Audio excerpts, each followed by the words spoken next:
sikap hidup seseorang dibentuk oleh keyakinan yang dimilikinya. Sebagai muslim, keyakinan kita berpatri pada dua kalimat syahadat. Asyhadu an la ilaha illallah wa asyhadu anna Muhammadar Rasulullah. Kalimat ini membentuk perilaku kehidupan. Itulah ikrar yang kita ucapkan. Artinya, pada saat kita berkata asyhadu an la ilaha illallah, saya bersaksi tidak ada Tuhan selain Allah, kita sudah melaksanakan sebuah ikrar. Kalau saya yakin tidak ada Tuhan selain Allah, itu berarti saya tidak akan pernah takut kecuali hanya kepada Allah. Saya tidak akan pernah menggantungkan hidup kecuali hanya kepada Allah. Saya tidak akan melarikan persoalan kecuali hanya kepada Allah. Saya tidak akan minta tolong kecuali hanya kepada Allah. Saya tidak akan minta rezeki kecuali hanya kepada Allah. Berurat dan berakar itu di dalam hati, membentuk kepribadian dan mewarnai seluruh langkah kehidupan kita. Di zaman kita fasih betul mengucap dua kalimat syahadat. Tahlil pun lancar. Tetapi konsekuensi dari kalimat itu sering kita abaikan. Apalagi kita sedang berhadapan dengan zaman yang serba sulit seperti sekarang ini. Ekonomi yang belum pulih, lapangan kerja susah, pengangguran banyak, biaya hidup tinggi. Orang mudah mengalami proses pergeseran nilai. Sholatnya masih menghadap Allah, tapi kepengen dagangan laris menghadap dukun. Dicampurlah itu, iyyaka na'budu wa dukun nasta'in. Ini kan sudah gaya hidup yang sinkrit. Nah, puasa melahirkan keikhlasan. Kenapa? Karena ibadah ini seperti kita pernah bicarakan tanpa sugesti. Mungkin kalau kita sholat masih berharap dilihat orang. Kita membayar zakat, kita bersedekah masih berharap dilihat orang. Tapi dengan puasa hanya kita dan Allah saja. Ini harusnya melahirkan gaya hidup keikhlasan. Bahwa kalau kita sudah berbuat, yang penting kita dan Allah saja. Mau dipuji orang atau tidak, mau didengar orang atau tidak, mau dilihat orang atau tidak, yang penting saya sebagai pelaksana sebuah ibadah dan Allah sebagai tempat tujuan kenapa ibadah ini saya laksanakan. Karena itu, pada jumpa kita sore ini, kita akan bicara tentang ikhlas dalam menghadapi kehidupan ini. Sebab bukan saja hanya sholat kita harus ikhlas, puasa harus ikhlas, zakat harus ikhlas. Menjalani hidup ini pun kita harus dengan penuh keikhlasan. Kita tahu bahwa apa saja kalau sudah mulai kita gantungkan kepada yang selain Allah, bersiaplah untuk kecewa. Apa saja kalau sudah mulai kita gantungkan kepada yang selain Allah, bersiaplah untuk kecewa. Nah, ikhlas tentu bukan hal yang mudah dilaksanakan, walaupun sangat mudah untuk diucapkan. Tetapi inilah yang diperintahkan Allah kepada kita. Kalian wa ma umiru illa liya'budullaha mukhlisin. Kalian tidak diperintahkan kecuali hanya menjadi penyembah Allah yang penuh keikhlasan. Penyembah Allah yang berangkat dari semangat keikhlasan. Saya ingin mengungkap apa yang pernah disampaikan oleh Imam Al-Ghazali tentang keikhlasan ini. Beliau menyatakan, An-nas kulluhum mauta illa al-alimun wal-alimuna niyamun illa al-amilun wal-amiluna mughtarruna illa al-mukhlisun. Manusia, kata Al-Ghazali, pada dasarnya mati kecuali orang yang berilmu.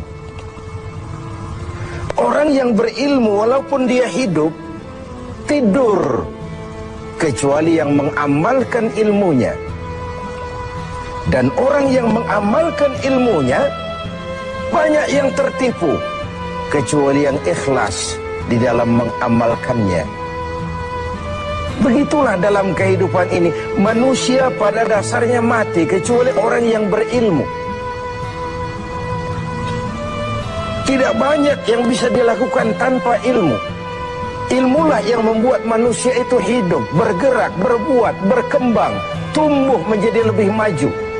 Ilmu dalam sebuah ungkapan lama membuat hidup jadi mudah. Seni membuat hidup jadi indah. Dan agama membuat hidup jadi terarah.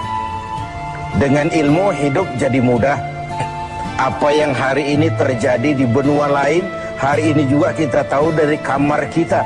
Dari kamar kita bahkan kita bisa ngobrol ke luar negeri. Itu kemudahan yang terjadi karena faktor ilmu. Dahulu tahun 50-an, orang kita kalau pergi haji ke Mekah 6 bulan. Kita sudah lupa dia baru pulang 6 bulan. Yang ada cuma kapal laut, sementara Mekah Madinah unta. Sekarang orang berhaji cukup 1 bulan. Kemajuan ilmu yang menciptakan Boeing memotong waktu 5 bulan. Ruang dan waktu sudah bukan masalah. Manusia mati kecuali yang berilmu. Orang yang berilmu, walaupun dia hidup, tidur, kecuali yang mengamalkan ilmunya itu. Nah, orang yang mengamalkan ilmunya banyak yang tertipu. Merasa sudah banyak karyanya, sudah banyak ibadahnya, sudah banyak kebaikannya. Mereka banyak yang tertipu, illal mukhlisun, kecuali yang ikhlas di dalam mengamalkan ilmunya itu. Ikhlas itulah roh dari amal yang kita kerjakan. Amal tanpa ikhlas, jasad tanpa roh, mati nilai amal kita. Nah, dan iblis itu luar biasa. Sehingga Nabi katakan, iblis masuk ke tubuhmu, menggodamu melalui saluran darahmu. Persempit jalan masuk iblis ke tubuhmu. Sahabat bertanya, dengan apa ya Rasul? Dengan zikir dan lapar. Saya ingin mengulangi hadis ini. Iblis masuk ke tubuhmu, menggodamu melalui saluran darahmu. Persempit saluran masuk iblis ke tubuhmu.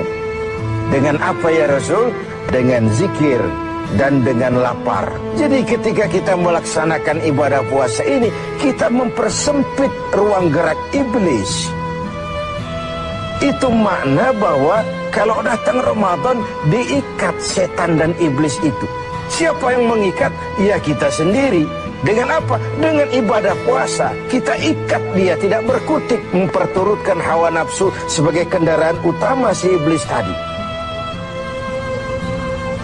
Jadi kembali kepada soalnya, keikhlasan itulah nilai dari amal kita. Nah, iblis datang kepada setiap orang dengan bendera yang tidak sama.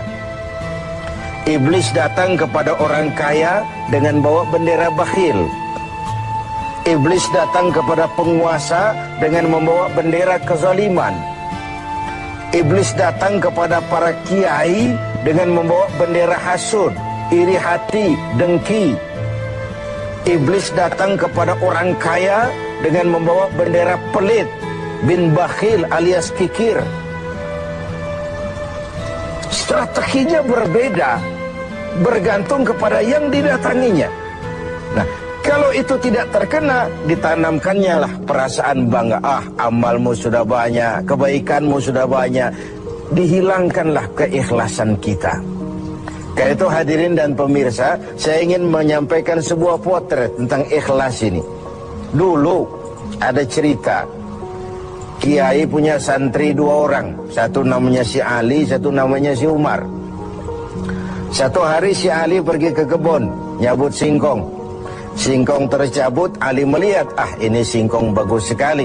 Kalau dihadiahkan kepada Pak Kiai, senang hati beliau. Tabarukan, cari berkah. Berangkat ke rumah Kiai bawa singkong. Sampai di rumah Kiai, Assalamualaikum Pak Kiai. Waalaikumsalam. Ada apa?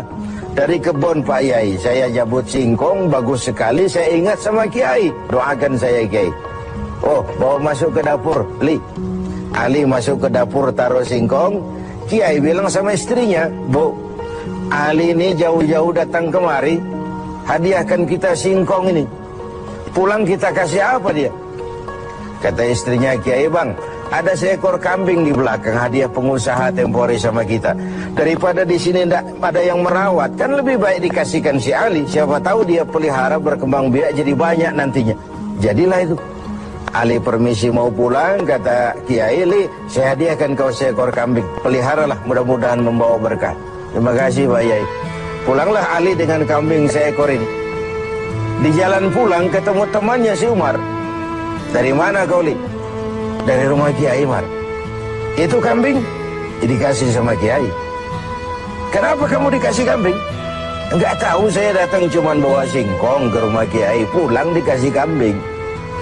Si Umar nih otak dagangnya jalan. Kalau Ali saja bawa singkong dikasih kambing, bagaimana kalau saya bawa duren?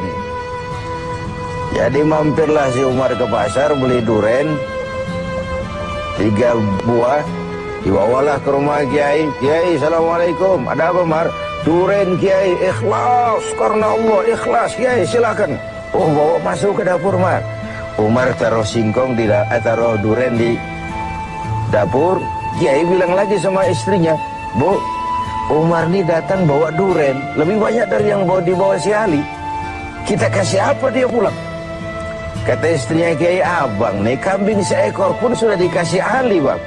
Sudah nggak ada apa-apa lagi di rumah. Gitu ya? Iya. Jadi macam mana? Kata istrinya Kiai, begini sajalah, Bang. Ali tadi kan datang bawa singkong. Lalu Umar nih daripada pulang tangan kosong, sudah singkong Ali saja kasihin si Umar. Begitu. Iyalah. Ya jadilah. Umar permisi mau pamit pulang, kata Kiai, Mar, ada singkong, kamu bawa pulanglah, saya hadiahkan sama kamu, rebus, mudah-mudahan bawa berkah buat kamu. Pulanglah si Ali bawa singkong nih kan. Jadi ini sebuah potret betapa si Ali yang ikhlas bawa singkong dapat kambing. Umar nih yang punya target bawa duren 3 pulang dapat singkong.